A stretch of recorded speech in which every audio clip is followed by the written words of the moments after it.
Assalamualaikum warahmatullahi wabarakatuh. Halo sahabat petani, selamat datang kembali di channel kami Navarel Farm, tempat di mana kita akan membahas segala sesuatu tentang pertanian modern. Pada episode kali ini, kita akan mengenali jenis-jenis ajuvan dalam pertanian. Jadi, tetaplah bersama kami untuk penjelasan lebih detail tentang masing-masing jenis ajuvan dan bagaimana mereka bisa membantu meningkatkan hasil panen sahabat. Jangan lupa untuk like, komen, dan subscribe agar tidak ketinggalan informasi menarik lainnya.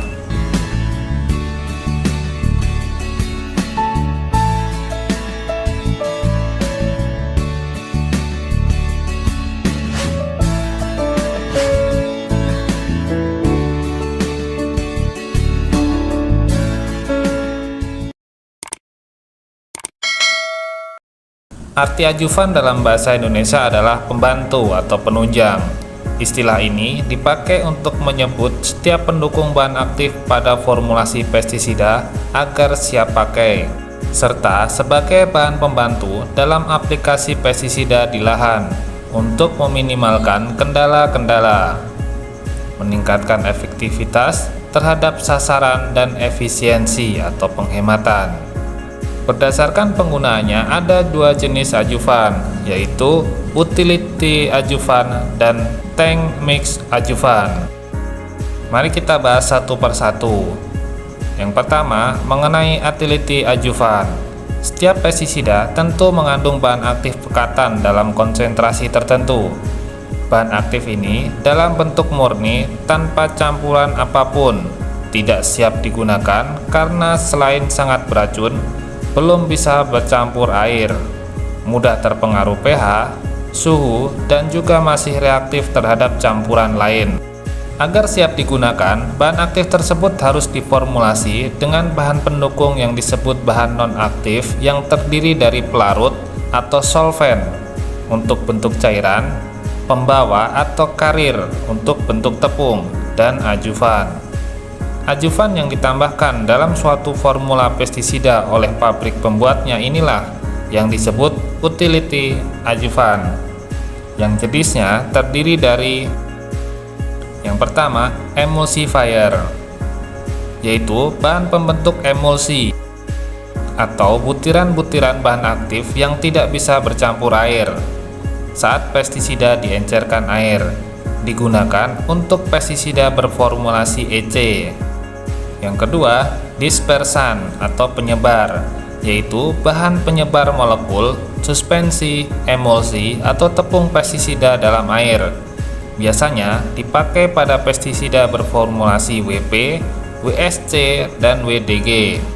Yang ketiga, compatibility agent, untuk menstabilkan struktur kimia bahan aktif agar tidak berubah jika pestisida tersebut nantinya dicampur dengan pestisida lain atau dengan pupuk daun maupun ZPT.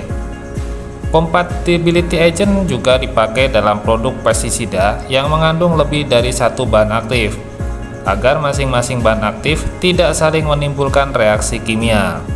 Yang keempat, CO solvent, yang berfungsi untuk meningkatkan kelarutan bahan aktif pestisida atau menunjang fungsi bahan pelarut atau solvent yang digunakan. Yang kelima, buffer, yaitu bahan penyangga pH dan struktur kimia bahan aktif agar tidak dipengaruhi oleh pH air pengencer nantinya saat diaplikasikan, sehingga daya kerjanya tetap terjaga. Yang keenam, suspending agent, yaitu bahan untuk menjaga bahan aktif tetap tersuspensi dan tidak mengendap, sehingga pengguna nantinya tidak perlu mengocok lagi ketika akan digunakan. Yang terakhir, yang ketujuh, deposition agent, yaitu bahan untuk membuat pestisida mau melekat pada sasaran semprot, biasanya disebut juga stiker. Lawannya adalah anti-deposition agent, yang mencegah suatu partikel menempel pada permukaan, misalnya pada sabun cuci piring.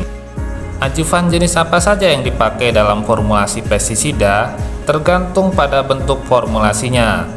Misalnya, emulsifier dipakai dalam formula EC, dispersan dipakai untuk formula WP, Suspending agent dipakai untuk formula WSC. Ada kalanya suatu merek pestisida dibandingkan dengan merek yang lain yang bahan aktifnya sama, bisa berbeda kualitas atau efikasinya. Hal ini ditentukan oleh kualitas, jenis, dan komposisi bahan-bahan inertnya, terutama ajuvan yang dipakai.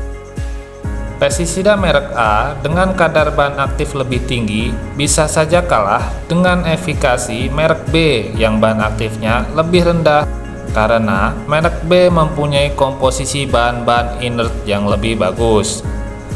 Bahan-bahan inert inilah yang menjadi suatu rahasia perusahaan, bukan bahan aktifnya. Produsen pestisida pun banyak yang mematenkan formula bahan-bahan tersebut untuk melindungi dari persaingan dan pemalsuan. Kita lanjut yang kedua, yaitu tank mix adjuvan. Jika tadi utility adjuvan gunanya untuk membuat suatu formula pestisida siap pakai dalam kondisi normal dan standar, maka pertimbangan selanjutnya adalah bagaimana jika kondisi lapangan berbeda. Misalnya, di saat musim hujan, bahan aktif mudah tercuci oleh hujan. Saat cuaca terik, di mana pestisida lebih cepat mengering karena penguapan sebelum bekerja secara optimal. Sasaran semprot sulit basah oleh air karena berlapis lilin dan beberapa kondisi lainnya. Maka diperlukan bahan tambahan untuk memperbaiki performa pestisida yang disebut dengan tank mix adjuvan, yaitu bahan-bahan pendukung yang ditambahkan pada saat pestisida akan digunakan. Tank mix adjuvan ini umumnya berupa produk tersendiri yang dibuat oleh produsen dan sudah banyak dijual di toko-toko pertanian. Yang selanjutnya kita bahas mengenai surfaktan. Surfaktan singkatan dari Surface Active Agent, yang artinya suatu bahan yang menentukan aktivitas zat di suatu permukaan. Dalam bidang sanitasi, surfaktan digunakan dalam produk sabun. Gunanya untuk meningkatkan daya cuci dan membantu melepas kotoran dengan mudah.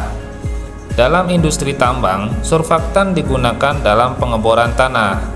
Sedangkan dalam pertanian, surfaktan digunakan untuk mengkondisikan, memperbaiki performa pestisida pada permukaan sasaran, misalnya di permukaan daun. Surfaktan sendiri terdiri dari yang pertama, spreader, yaitu bahan untuk menurunkan tegangan permukaan bahan semprot atau air pada permukaan daun, sehingga butiran semprot menyebar merata ke seluruh permukaan daun. Yang kedua, drift retardant, yaitu bahan pemecah ikatan antar molekul air sehingga saat air keluar dari nozzle akan membentuk butiran halus berkabut. Saat mengenai sasaran semprot dapat menyebar rata, tidak membentuk blok-blok atau droplet. Yang ketiga, pembasah atau wetting agent, yaitu bahan untuk membantu pembasahan pestisida terutama pada daun tanaman yang berlapis lilin dan kulit serangga yang berlapis chitin. Yang keempat, stiker atau perekat, yaitu jenis tank mix adjuvan yang mengandung deposition agent untuk melekatkan bahan aktif pestisida pada permukaan sasaran semprot sehingga tidak mudah tercuci oleh hujan. Yang kelima, penetran, yaitu jenis tank mix adjuvan yang berfungsi untuk memudahkan penetrasi atau penembusan pestisida sistemik melalui stomata dan kutikula daun sehingga ditranslokasikan ke seluruh jaringan-jaringan tanaman. Jika digunakan pada insektisida kontak, maka akan membantu penetrasi racun pestisida pada jaringan kitin pada kulit serangga, hama maupun cangkang telurnya. Banyak yang menyebut bahwa surfaktan adalah stiker, sedangkan adjuvan adalah penetran. Sebenarnya antara stiker dengan penetran memiliki kesamaan sekaligus perbedaan. Persamaannya, keduanya produk tersebut sama-sama tergolong ke dalam jenis tank mix adjuvan. Mempunyai karakteristik sebagai surfaktan, yaitu menyebar, membasahi, dan menghaluskan butiran air. Perbedaannya, stiker hanya aktif di permukaan tanaman, yaitu meningkatkan pelekatan pestisida. Sedangkan penetran mempunyai kemampuan menembus ke dalam jaringan melewati kutikula daun, membran sel, serta jaringan kitin pada serangga. Selain stiker dan penetran, di luar bidang pertanian ada surfaktan yang lazim disebut sabun dan deterjen. Ya, keduanya termasuk surfaktan juga. Sabun dan deterjen mempunyai kemampuan membersihkan, tapi keduanya punya sedikit perbedaan. Sabun dibuat dari garam alkali dan asam lemak, sedangkan deterjen dibuat dari bahan yang lebih lengkap. Sabun berguna membersihkan kotoran atau deposit yang menempel berupa lumpur dan kotoran tanah, sedangkan deterjen mempunyai keunggulan dari sabun, yaitu meluruhkan atau cleansing noda-noda yang mengandung lemak dengan cara melarutkan lemak tersebut. Jadi, fungsi antara stiker dengan sabun maupun deterjen sebenarnya berlawanan, sebagaimana selama ini disalahpahami. Jika stiker menempelkan partikel atau emulsi pestisida ke permukaan tanaman, maka menyemprot sabun atau deterjen ke tanaman malah akan mencuci pestisida dari permukaan tanaman. Belum lagi efek detergensi dari deterjen yang berpotensi menipiskan lapisan lilin alami yang berfungsi sebagai pelindung alamiah tanaman. Di sini produk-produk yang termasuk dalam stiker atau perekat adalah Benawet, Ratafol, dan Plasma. Sedangkan yang termasuk dalam penetran adalah Gloss. Dalam memilih produk surfaktan, sebaiknya perlu mengetahui tipe-tipe surfaktan, karena tidak semua produk surfaktan cocok untuk semua jenis pestisida. Dalam hal ini, muatan ion dan pH surfaktan bisa mempengaruhi stabilitas pestisida. Berdasarkan muatan ionnya, surfaktan dibagi menjadi 3. Yang pertama, anionik, yaitu surfaktan yang bermuatan ion negatif atau anion. Surfaktan jenis ini kebanyakan golongan alkyl benzen dengan sifat pH asam. Golongan anionik ini umumnya termasuk dalam kategori deterjen. Karena sifatnya yang asam, sehingga banyak dipakai untuk produk-produk pembersih seperti sabun cuci atau pencuci piring. Keasaman surfaktan anionik cukup baik untuk meluruhkan kotoran-kotoran berupa minyak atau lemak, bahkan kotoran padat yang melekat. Oleh karena sifatnya yang asam, sehingga dapat menurunkan pH permukaan daun. Selain itu, surfaktan anionik tidak boleh dicampur dengan pestisida alkali seperti tembaga hidroksida dan oksida. Kationik merupakan ion positif atau kation, tidak bisa dicampur dengan pestisida ataupun pupuk foliar terutama yang bersifat asam, dan daya pembasahnya rendah. Surfaktan kationik biasa digunakan sebagai disinfektan untuk sterilisasi alat-alat, permukaan mulsa sebelum ditanami, dan disinfeksi kandang ternak.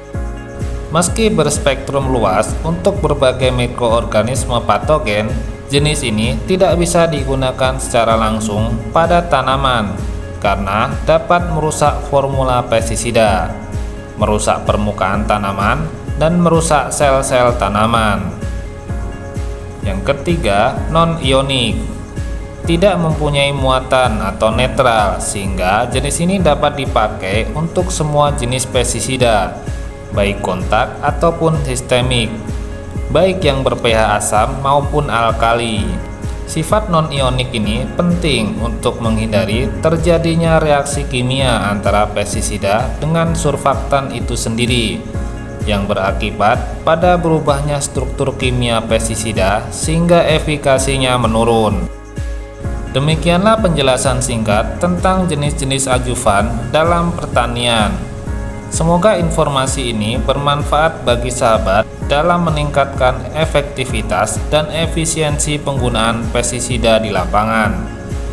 Ingat, pemilihan adjuvan yang tepat bisa sangat mempengaruhi hasil panen dan kesehatan tanaman sahabat.